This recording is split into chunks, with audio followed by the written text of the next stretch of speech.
us see how firms under monopolistic competition break even in the long run. The long run equilibrium situation.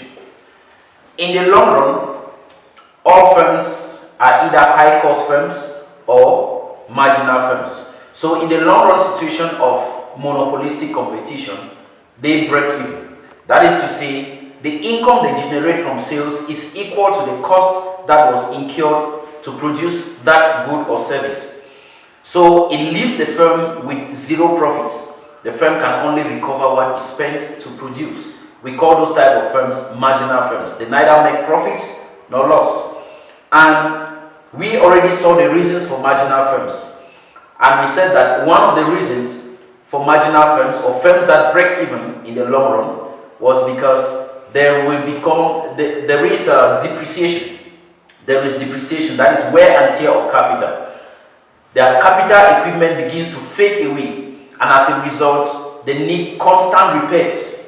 They need replacement. They need renovation that raises the cost of production, then taking away the abnormal profits that were made in the short run. And also, firms under monopolistic competition have a limited barriers to entry, meaning that there is still room for other potential investors to join that line of business. And when firms join the line of business, supply rises.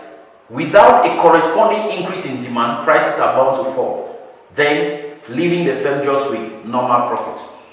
This is how you illustrate the long run situation. We have our output, and then we have cost and revenue. Now, we want to show that this firm is facing a break-even situation, neither making profits nor loss. We have our marginal revenue, and then we have our average revenue curve. That average cost curve that we drew in the short run, that started in between marginal revenue and average revenue, is not going to be formed there again. Remember, we are assuming that in the long run cost rises, for obvious reasons. If you look at marginal firms, you see the reasons. So the average cost curve is going to shift to the right, and it is going to be tangential to the average revenue curve. It forms a tangent, meaning that it touches the average revenue curve at its falling axis. That is, the falling portion of the average cost curve touches the average revenue curve. But make sure that the lowest point of their average cost curve is attained away from the average revenue curve.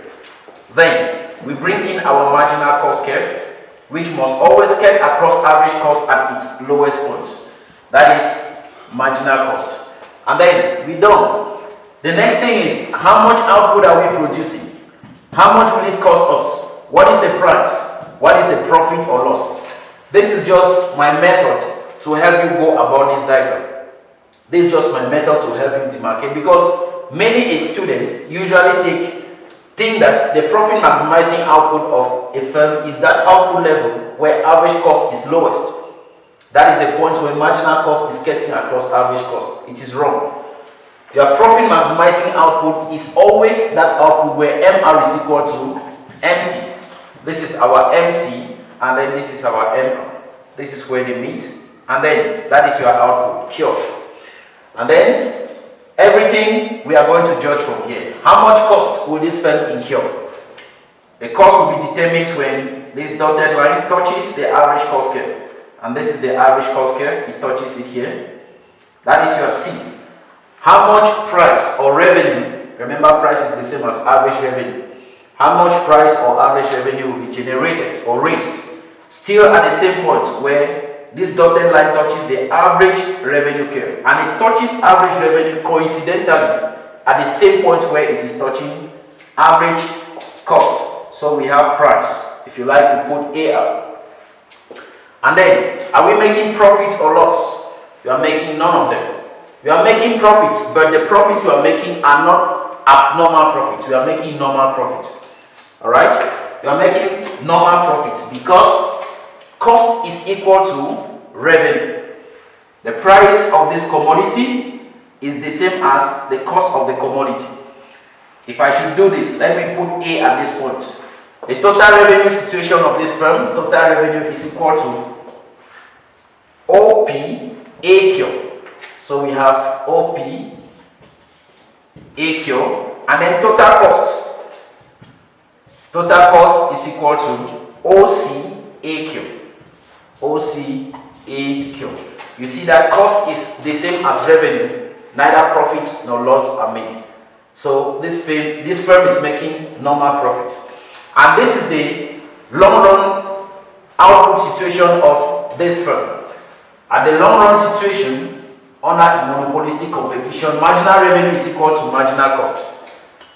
Marginal revenue equal to marginal cost. That is the output situation. And then, at that same output, average cost is equal to average revenue. You can see they are the same. Average cost is equal to average revenue.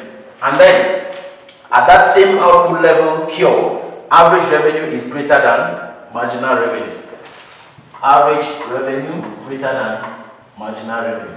So this is the long run profit maximizing output situation of a firm under monopolistic competition. You can see that AC is equal to AR, meaning that the cost of one item is the same as the price charged on that item. The firm is not making profit, it is not making loss.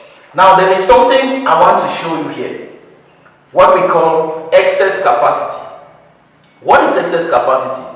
Excess capacity simply refers to the difference between the profit maximizing output of a firm and its technical optimum output. And what is the profit maximizing output of a firm? It is that output where marginal revenue is equal to marginal cost. This one, that is the profit maximizing output. And what is the technical optimum output? The technical optimum output is that output level where the firm's average cost is lowest, where the firm is producing at its lowest average cost.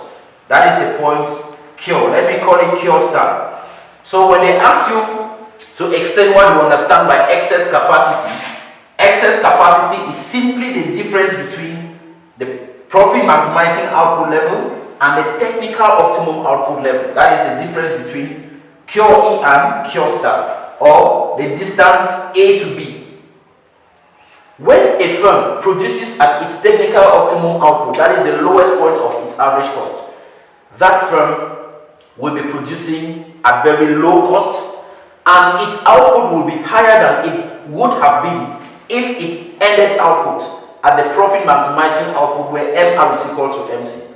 So firms know that when they produce at the technical optimum output where average cost is lowest, they are going to put much of their goods into the market, or they will make available much of their goods, and they will definitely sell at lesser prices.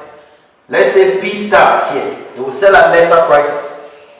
But when they produce and end at the falling portion of their average cost curve, look at this, the falling portion of their average cost curve.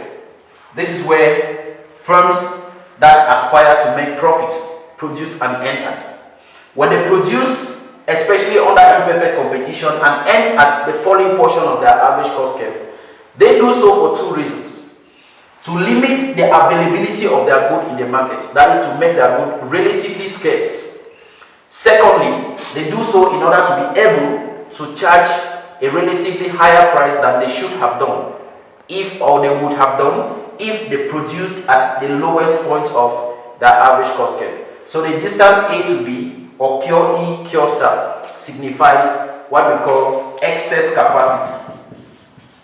Excess capacity. And in real life terms, excess capacity just simply means that an entrepreneur or a business organization intentionally allows idle some of its factors of production. It intentionally does not want to employ all of its factors of production and produce the highest output it is able to produce, for reasons being that they know that when you produce much of a good, supply may exceed demand and prices will fall. So they prefer to produce just a little bit, they produce in bits in order to relatively charge higher prices and make their goods scarce. What I should call artificial scarcity. The goods are not scarce because they are unable to produce, but they willingly decide to produce and end at the falling portion of their average cost curve.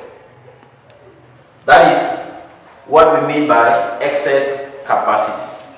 In the next lesson, I will show you there is a relationship that exists between marginal cost and average cost. We are going to see what it is all about with a practical example in our next lesson.